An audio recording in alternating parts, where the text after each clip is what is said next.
Ouais, t'as fait une photo dans l'autre sens? Oui. Ouais. C'est joli. C'est intéressant. Ah, c'est pas mal, ouais. Et quelqu'un? Il y a quelqu'un? C'est impressionnant comment ça. Et qui mettent le feu, c'est terrible en ce moment. C'est vrai? Donc c'est un pylône qui viendra accueillir les 4 opérateurs. Alors pour être très précis, vous aurez un opérateur, c'est 3 antennes, 3 secteurs, d'accord? Puisqu'on couvre 120, 120, 120, ça fait 360 degrés. On est dans une zone où une antenne donnera du service à la fois à Bouygues, Télécom et SFR. Donc vous aurez dans la réalité 3 sets d'antennes qui donneront du réseau aux 4 opérateurs, d'accord? Donc ça donnera de la couverture, entre autres, donc aux communes qui sont aux alentours, à peu près. C'est un rayon de 2 km à peu près. Donc Céris, Villeneuve-Saint-Denis, Villeneuve-le-Comte, Bailly-Romainvilliers, Jossigny-Coutevroux et Montevrain. Je suis sûr qu'il y en a d'autres, mais j'ai pris la carte et j'ai regardé autour. Aujourd'hui, nous, on a une vocation qui est très simple. On travaille avec les opérateurs. Nous, notre vocation, c'est exactement ce projet. C'est d'ailleurs le premier projet de Cellnex aussi emblématique, puisqu'on a les 4 opérateurs. Il n'y a strictement aucun intérêt à avoir 4 pylônes, chacun avec un opérateur. L'idée, c'est de mutualiser. Donc, nous, on est un opérateur d'infrastructure neutre et notre objectif c'est de garantir cette neutralité auprès de nos clients qui eux sont concurrents entre eux, donc ne vont pas nécessairement s'héberger entre eux, et nous allons les voir en disant écoutez, on va tous y gagner, on va faire qu'un pylône, il n'y aura qu'une déclaration d'urbanisme et derrière je pense que tout le monde sera content. Donc on l'expliquait aujourd'hui, donc nous avons mis l'infrastructure, nous attendons donc 2 choses. Nous attendons, la première chose c'est que Enedis, on a fait les demandes de raccordement. C'est un gros sujet. On a à peu près, je discutais avec les équipes techniques, 250 mètres à relier. On est en bout de ligne. Il faut rajouter un transformateur. Donc à la fois le sujet délai et le sujet argent, mais bon ça c'est notre problème, est une inconnue. Donc bon, aujourd'hui on est parti sur une mise en service à la fois d'Enedis et des opérateurs d'ici 3-4 mois, d'accord, donc pour le dernier trimestre. On espère que cela pourra se faire. Si vous voulez nous aider à aller chez Enedis et à tirer les lignes ou à motiver à ce qu'ils tirent les lignes plus rapidement, on vous en sera très reconnaissant. Sur ce pylône, donc c'est un pylône de 40 mètres, 1000 mètres cubes de terre ont été déplacés. Il y a du génie civil, on est sur une dalle. Il y a du fibrage, donc tout à l'heure je pense que ce serait intéressant peut-être que les gens d'ATF expliquent les chambres, à la fois la partie fibre, la partie énergie, comment tout ça rejoint le bas de la route.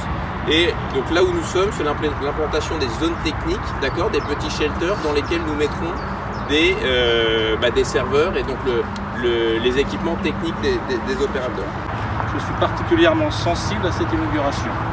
Val d'Europe à l'agglomération, la SANEF et la société Cellnex France, principal opérateur d'infrastructures de télécommunications d'Europe, ont collaboré à l'implantation d'un pylône de téléphonie multi-opérateur opérationnel destiné à couvrir principalement le parc international d'entreprises.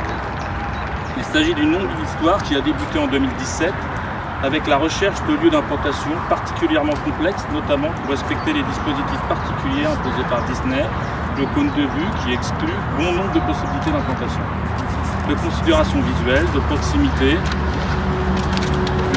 du respect de la réglementation ainsi que de la pertinence et de la performance de la couverture. Malgré la longue liste de contraintes prescrites, la société Cellnex France a su répondre au cahier des charges des élus dans le but d'optimiser la structure et afin d'éviter de voir naître une multitude de pylônes mono-opérateurs, ce qui a permis d'intégrer au mieux cet imposant ouvrage dans le paysage environnement qui se situe ici en bordure de la départementale 231, à proximité de la Chambre de commerce et d'industrie, sur une parcelle propriété de l'État en gestion Cellnex.